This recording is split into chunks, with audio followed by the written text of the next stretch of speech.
ಇದೇ ಕಿಚ್ಚ ಸುದೀಪಣ್ಣ ಅವ್ರ ಗಾಡಿ. ಅವ್ರ ಡ್ರೈವರ್ನ ಕೇಳಿದೆ, ಅಣ್ಣ ಬಾಸ್ ಬರ್ತಾರ ಅಂತ. ಇಲ್ಲ, ಅವ್ರ ಮಗಳು ಬರೋದು ಅಂದ್ರು. ಹಂಗೂ 2 ಅವರ್ ಏರ್ಪೋರ್ಟ್ ಅಲ್ಲಿ ವೆಯ್ಟ್ ಮಾಡಿದೆ. ಅಲ್ಲಿ ಒಳಗಡೆ ಹೋಗಿ ಮಾತಾಡ್ಸ್ತೇ ಅವ್ರ ಡ್ರೈವರ್ನ. ಸರಿ ಬರಲ್ಲ, ಕೆಟ್ಟದಾಗ ಮಾತು ಬಂದ್ಬಿಡುತ್ತೆ ಅಂದ್ರು. ಹೋಗ್ಲಿ ಬಿಟ್ಟಾಕಿ ಅಂದ್ರೆ ಬಾಸ್ ಬಂದ್ರು. ಒಂದು ಸೆಲ್ಫಿ ಕೇಳಿದೆ, ಕೊಡ್ಲಿಲ್ಲ. ಮತ್ತೆ ಕಾರ್ ಒಳಗಡೆ ಕೂತ್ಕೊಂಡ್ರು, ಅವಾಗ್ಲೂ ಕೇಳಿದೆ. ಅವರ ಬಾಡಿ ಗಾರ್ಡ್ ಕಳ್ಸ್ಬಿಟ್ಟು ಕೆಳಗಡೆ ಕ್ಯಾಮ್ರಾ ಇಳಿಸಿದ್ರು. ಇದೇ ತರ ಸೆಲೆಬ್ರಿಟೀಸ್ಗಳು ಪ್ರತಿಯೊಬ್ಬ ಫ್ಯಾನ್ಸ್ಗೂ ಟ್ರೀಟ್ ಮಾಡೋದು. ಯಾವುದೇ ಸೆಲೆಬ್ರಿಟಿ ಆದ್ರೂ ಅಷ್ಟೇನೆ. ದಯವಿಟ್ಟು ಟ್ಯಾಟುಗಳು ಹಾಕ್ಸ್ಕೋಬೇಡಿ, ಯಾರದೇ ಸೆಲೆಬ್ರಿಟಿ ಆಗಿದ್ರು ಫ್ಯಾನ್ಸ್ಗಳು. ಅದ್ಬಿಟ್ಟು ನಾವು 1 ಅವರ್ ಟಿಕೆಟ್ ವೆಯ್ಟ್ ಮಾಡ್ಕೊಂಡು 3-4 ಅವರ್ ಫಿಲಮ್ ನೋಡಿರ್ತೀವಿ. ಎಲ್ಲಾರ್ಗು ಅಷ್ಟೇ 5 ಸೆಕೆಂಡ್ ನಿಂತ್ಕೊಂಡು ಒಂದು ಫೋಟೋ ಕೊಡಕ್ಕಾಗಲ್ಲ ಅಂದ್ರೆ ಏನು, ಯಾವ ಅಭಿಮಾನ ಇದ್ರೆ ಏನು?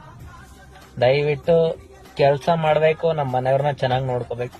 ಇಷ್ಟೇ ಮೈಂಡ್ ಸೆಟ್ ಅಲ್ಲಿ ಇಟ್ಕೊಂಡು, ಬೇಜಾರಾದ್ರೆ ಟೈಮ್ ಪಾಸ್ಗೆ ಹೋಗಿ ಫಿಲಮ್ ನೋಡಿ. ಅದ್ಬಿಟ್ಟು ಏನೇನೋ ಟ್ಯಾಟೋಗಳು ಹಾಕ್ಸ್ಕೊಂಡೆಲ್ಲ ಹಾಳು ಮಾಡ್ಕೋಬೇಕು.